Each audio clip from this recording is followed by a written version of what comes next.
어느 교회에 헌신예배 가서 목사님께 설교를 시작하게 되는데요. 여러분, 오늘 제 설교가 좀 짧게 된 것을 양해를 구합니다. 설교를 다 준비해서 원고까지 다 써놨는데 그만 우리 집에 키우는 애완견이 제 서재에 들어가서 설교 원고 절반을 갖다가 찢어버리고 꿀꺽 삼켜버리고 말았습니다. 그래서 오늘 저는 부득이하게 설교를 아주 짧게 하겠습니다. 그랬더니 교인들이 굉장히 은혜를 받는 거예요. 그런데 다 은혜 받은 교인 가운데 제일 마지막에 한 교인이 강사 목사님에게 아주 밝은 얼굴로 목사님, 제가 청이 하나 있는데요, 그걸 말씀드려도 될까요? 무슨 청이십니까? 강사 목사님 댁에 그 강아지가 새끼를 낳으면 꼭 우리 목사님에게 꼭 한 마리 갖다 주세요. 그리고 그 어미를 닮은 바로 그와 같은 꼭 같은 녀석을 한 마리 꼭 주실 수 있겠습니까? 그러더라는 거예요. 여러분, 설교가 길면 은혜가 되지 않지요. 오늘 날씨가 더워서 제가 설교를 좀 짧게 하려고 합니다. 아멘이 별로 없네. 친구가 장에 간다고 걸음지고 장에 간다는 말이 있는데요, 자기 주관 없이 사는 삶에 대해서 얘기하는 거예요. 우리가 질문을 할 때도 자기 질문이 있어야 돼요. 인생은 어떤 존재인가? 누구나 다 이런 질문 다 합니다. 예수를 믿는 사람이든 철학자이든 무신론자든 다 인생은 어떤 존재인가? 그러나 하나님을 믿는 하나님의 자녀들은 이런 질문, 같은 질문 해서는 안 됩니다. 분명히 달라야 돼요. 하나님을 믿는 하나님의 자녀들은 인생은 어떤 존재들인가? 라고 질문하지 않고 인생은 하나님 앞에서 어떤 존재인가? 이렇게 질문해야 됩니다. 나는 어떤 존재인가? 술꾼들도 술 먹고 이런 질문해요. 우리는 나는 어떤 존재인가? 라는 질문이 아니라 나는 하나님 앞에서 어떤 존재인가? 질문의 성격이 하늘과 땅과 차이가 있듯이 대답도 그만큼 달라지기 때문입니다. 나는 지금 하나님 앞에서 어떤 존재인가? 그런 질문이 있어질 때에 하나님께서 우리에게 음성을 들려주시는 거예요. 오늘 3부 예배 가운데 우리 교우들에게 이 듣는 축복이 있기를 주님의 이름으로 축원합니다. 우리 각자에게 하나님이 들려주시는 음성이 있습니다. 오늘 본문은 야곱이 형 에서의 낯을 피하여 외삼촌 라반의 집으로 도망쳐가는 한 토막 얘기가 아니라 이 사건을 통하여 하나님이 우리 모두에게 음성을 들려주시고자 하는 말씀입니다. 그래서 성경 안에 야곱을 만나주신 하나님이 오늘도 야곱의 사건을 통하여 나를 만나시고자 하시고, 나를 만나시고자 하시는 하나님은 나의 질문에, 하나님 앞에서 나의 질문에 하나님은 답을 주시는 하나님이세요. 오늘 성경은 야곱이 가장 힘들 때에 하나님이 찾아오셨다. 가장 고독할 때에 하나님이 야곱을 찾아오셨다. 이 구조는 오늘 본문 말씀만 해당되는 것이 아니고 성경의 어디를 비춰보더라도 그 구조로 다 되어 있습니다. 모세가 가장 힘들 때 궁궐에서 제2인자일 때가 아니라 하루아침에 완전히 도망자 신세가 되고 이제는 나이조차도 되돌릴 수 없는 나이 80의, 그렇다고 그 사이에 많은 가축대의 주인도 아니고 지금도 여전히 장인의 눈치를 보면서 살아야 하는 더부살이 노인 모세, 그가 무척 외롭고 고독할 때 하나님이 떨기나무 데서 찾아오셔서 모세를 부르시는 거예요. 베드로의 경우에도 갈릴리 바다에서 고기를 잡고 흥흥거릴 때에 주님이 찾아오지 않으셨습니다. 그 그물에 고기 한 마리 잡지 못하고 흐물흐물하는 그물에 이끼를 뜯어내는 베드로가 얼마나 절망하고 있었을까요? 그럴 때에 예수님께서 깊은 데 가서 그물을 내려라 찾아오셔서 베드로에게 이제까지 경험하지 못한 2배 가득 차도록 그물이 찢어질 정도로 고기를 잡게 해 주시는 하나님이세요. 베드로의 삶 가운데 이야, 내가 어떻게 이 꼴이 되었나? 고기 한 마리 잡지 못하게 되었나? 거기 끝나는 베드로가 아니라 주님이 오셔서 2막 3막을 연결되도록 주님이 인도하셨어요. 오늘 본문에 10절과 11절만 있으면 외로운 야곱이죠. 야곱이 부엘세바에 떠나 하나님으로 향하여 가더니 한 곳에 이르러 해가 진지라. 거기서 유수 가리고 한 곳에 돌을 가져다가 베개로 삼고 거기 누워 자더니 얼마나 던져진 돌 하나가 수많은 돌 가운데 던져진 그런 돌보다 못한, 어떻게 보면 이렇게 고독한 존재이지만 12절 이하 야곱의 삶이 11절로 끝나지 않고 12절 이하 하나님이 찾아오셔서 2막, 3막, 4막이 이루어져 가도록 하시는 하나님이세요. 형 에서의 낯을 피해서 하란이라고 하는 아직도 한 번도 가보지 못한 외삼촌의 집을 향하여 도망할 때에 그 믿음 좋은 아버지 이삭도 도와주지 못했습니다. 어머니도 도와주지 못했습니다. 인생은 가까운 자로부터 도움받지 못할 때에도 거기서 삶이 끝나버리는 것이 아니라 하나님이 찾아오셔서 2막과 3막과 4막이 되게 하시는 하나님이십니다.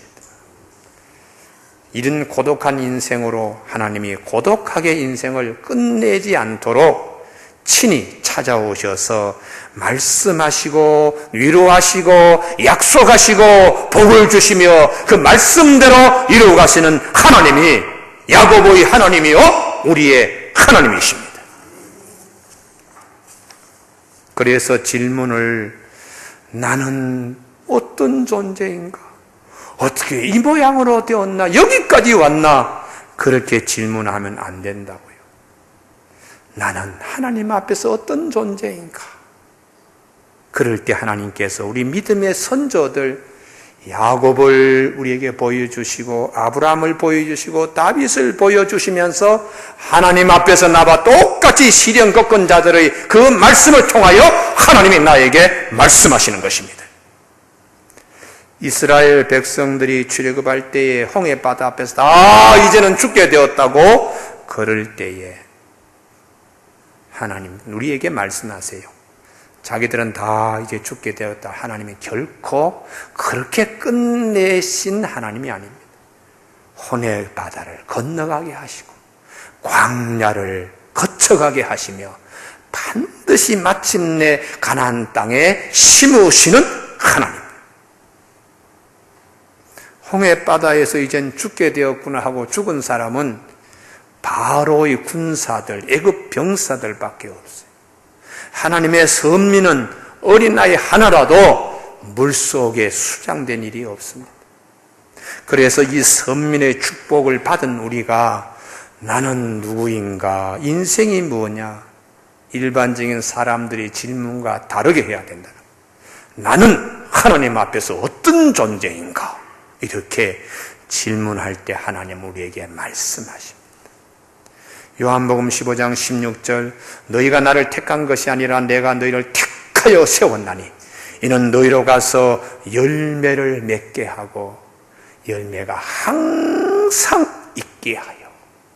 얼마나 귀한 말씀인지 몰라.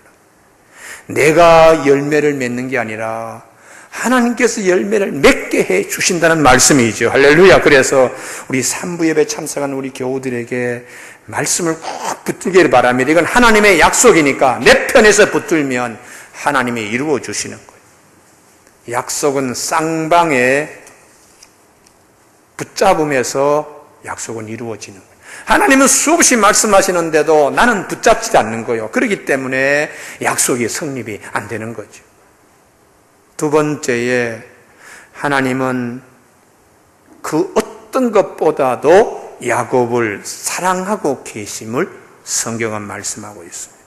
하늘의 수많은 별들, 야곱이 누워있는 저 멀리 지평선 아스라한 곳에 있는 큰 산들, 어떤 것보다도 현재 돌 하나를 베개로 하여 누워있는 야곱을 하나님이 가장 이 시간에 사랑하고 있어요.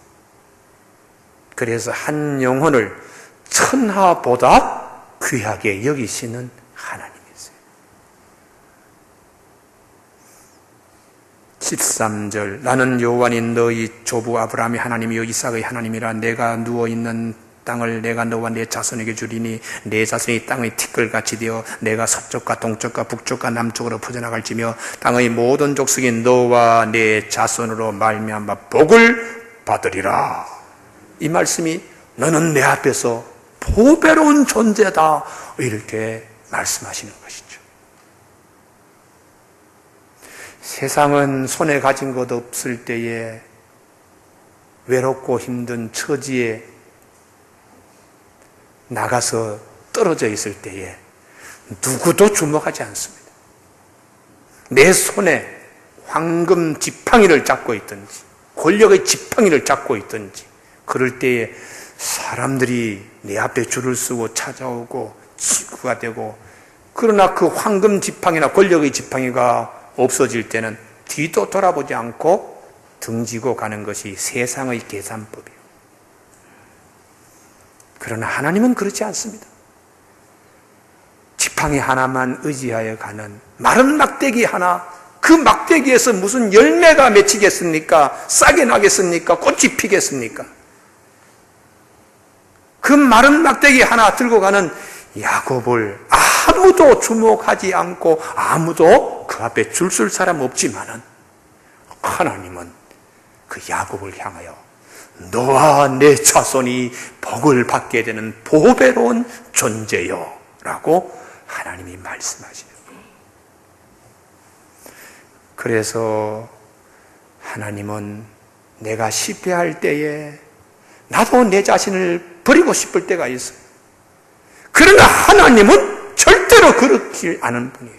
그래서 이사야 42장 3절에 상한 갈대를 꺾지 아니하시고 꺼져가는 등불을 끄지 아니하시는 하나님이세요. 마태복음 21장 42절에 건축자들의 버린 돌을 모퉁이의 머릿돌로 삼으시는 하나님. 우리 교회 금년도에 하나님이 계속해서 반복적으로 주시는 말씀이 있어요. 아침에 씨를 뿌려라, 저녁에 손을 거두지 말라, 이것이 잘 될는 저것이 잘, 혹이 두 기다 잘 네가 알지 못함이라 하는 말씀과 주일 예배 때마다 마태복음 21장 42절에 건축자들의 버린 돌을 모퉁이의 머릿돌로 삼으시는 하나님이시니라, 이렇게 계속해서 말씀하시는 거예요. 이게 돌이 하나 있는데 야, 저도 쓸만한가 하고 한 사람이 건축의 전문가입니다.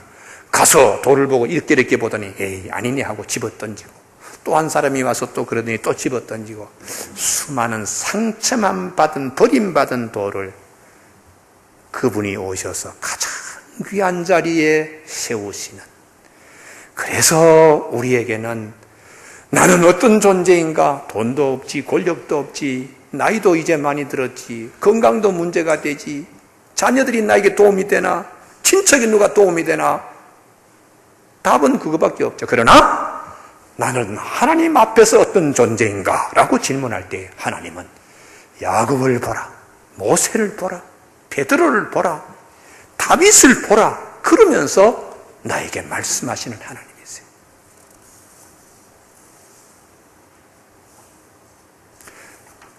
우리가 살다 보면 실패할 때도 있고 넘어질 때도 있고 그렇게 끝나는 게 아니에요. 한 영혼을 천하보다 귀하게 여기시는 하나님은 이막과 삼막과 사막을 준비하고 계시는 하나님이세요.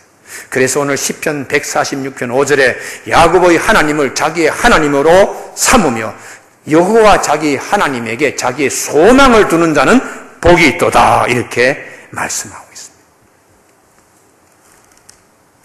요한복음 4장 수가성 여인 예수님이 만나시지요.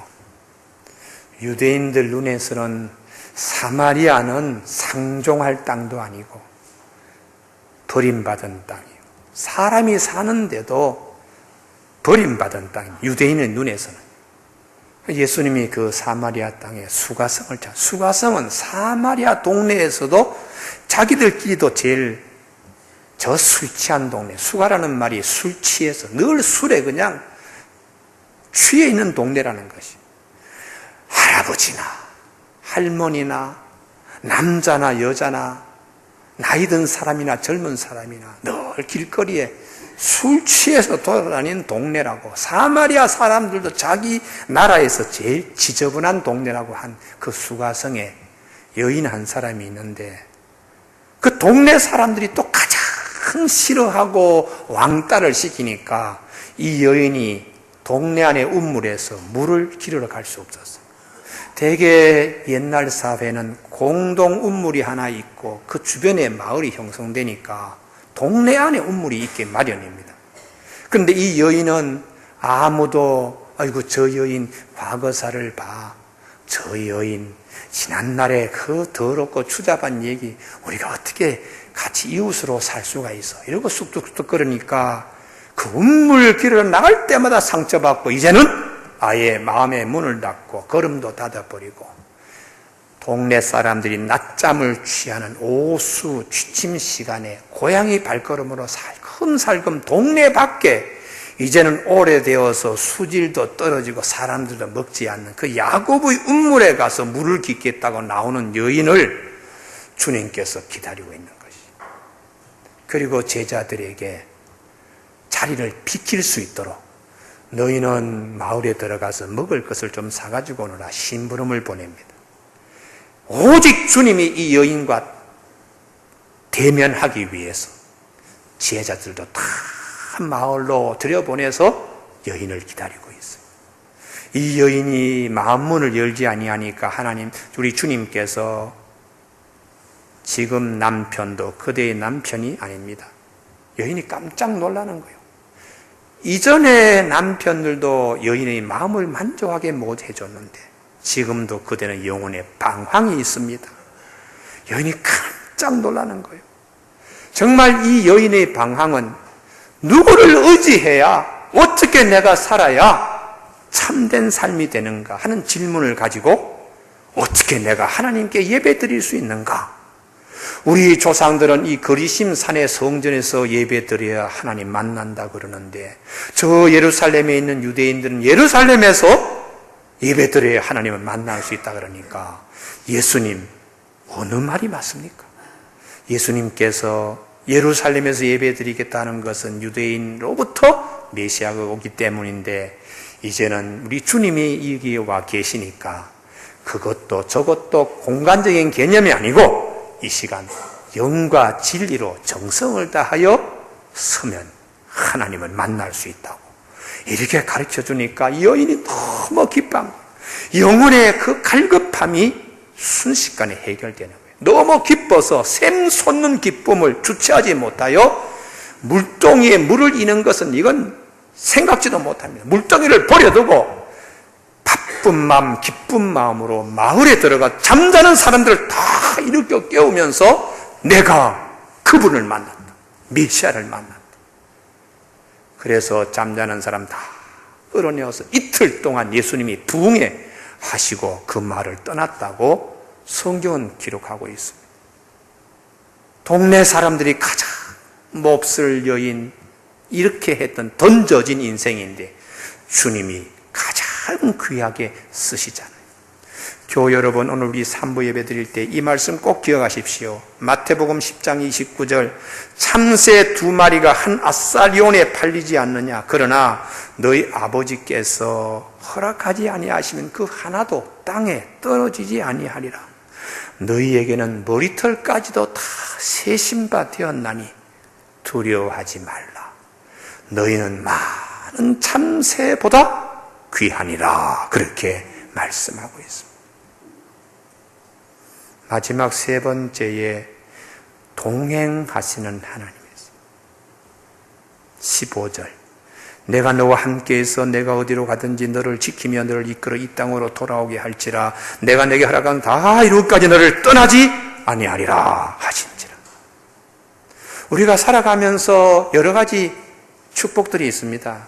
재물의 복, 명예, 권력, 장수의 복. 그러나 성경은 최고의 복은 하나님과 동행하는 복입니다. 할렐루야. 성경은 이 말씀을 우리에게 하고 있어요. 우리는 자꾸 건강, 장수, 명예, 부귀 이런 것들에 너무 지나치게 비중을 많이 두고, 성경은 하나님이 우리와 함께 동행하는 것, 이것을 가장 큰 축복으로 삼으라고 이렇게 말씀하세요. 그래서 창세기 5장에 보면 장수하는 사람들의 이름이 있습니다. 셋은 912세를 살고, 에노스는 905세를 살고, 무두셀라는 969세를 살았지만 그보다 에녹은 죽음을 맛보지 않았던 사람입니다. 에녹의 가장 큰 특징은 하나님이 동행하셨다. 장수의 복보다 더 위의 개념은 동행의 복입니다. 야곱에게 있어서 이 최고의 복은 무엇인가? 나중에 그가 성공해서 돌아올 때에 짐승의 떼가 2떼에 가득 찼습니다. 그리고 그의 아들 12명이 있습니다. 그러나 그것보다 더 귀한 것은 하나님이 그와 늘 함께 하시는 동행의 복입니다. 그래서 외삼촌 라반의 집에서 10번이나 품삯의 변개를 받고 상처를 받고 그랬지만, 그래도 하나님은 야곱과 함께 하신 것이. 우리 삶 가운데에 요셉의 삶을 꼭 기억해야 돼요. 요셉의 삶은, 축복은 애굽 총리 되는 게 아닙니다. 형제들이 그를 팔아버렸을 때에, 애굽에 가서 노예로 머슴으로 있을 때, 그리고 감옥으로 들어가더라도 하나님이 동행하시는 축복이 요셉의 축복입니다. 애굽 총리가 되어서도 하나님이 동행하지 아니하면 아무 일 못합니다. 그가 애굽에 팔려갔을 때에 동행하시는 하나님의 복을 성경은 창세기 39장 3절에 그의 주인이 여호와께서 그와 함께 하심을 보며, 오늘 우리 교우들에게 이 말씀이 나의 말씀이 되게 하여 주시옵소서. 내가 직장이든지 교회든지 동네든지 친척들 앞에서, 야, 아부개는, 야, 하나님이 함께 하시네. 저 고생하는 저 가운데서도, 야, 신기하게 하나님이 함께 하시네. 동행의 복입니다. 요셉이 나중에 주인집 마나님의 말을 듣지 않고 옥에 갇히잖아요. 그때의 창세기 39장 20절 이하, 요셉이 옥에 갇혔으나 여호와께서 요셉과 함께 하시고, 동행의 복입니다. 나중에 애굽 총리가 되었을 때도 바로 입에서 그대는 동행의 축복이 있는 자로구나. 다른 말로 이렇게 표현합니다. 신하들에게, 여보시오, 하나님의 영에 이렇게 감동된 사람을 우리가 어떻게 찾을 수 있겠습니까? 요셉에게 말합니다. 하나님이 이 모든 것을 내게 보이셨으니 너와 같이 명철하고 지혜 있는 자가 없도다. 내가 너보다 높은 것은 이 왕자뿐이니라. 그렇게 얘기하고 있는 거예요. 하나님이 동행하시는 요셉 앞에 바로가, 그대여 정말 부럽다, 정말 부러워, 이렇게 하는 것입니다. 오늘 우리가 살아가는데 하나님, 힘든 일도 있습니다. 어려운 일도 있습니다. 그러나 야곱의 하나님을 나의 하나님으로 삼고 고백하는 자들에게, 그래도 내가 너와 함께 동행하고 있다는 음성을 듣는 우리 온 교우들이 되시길 주님의 이름으로 축복합니다. 기도하시겠습니다.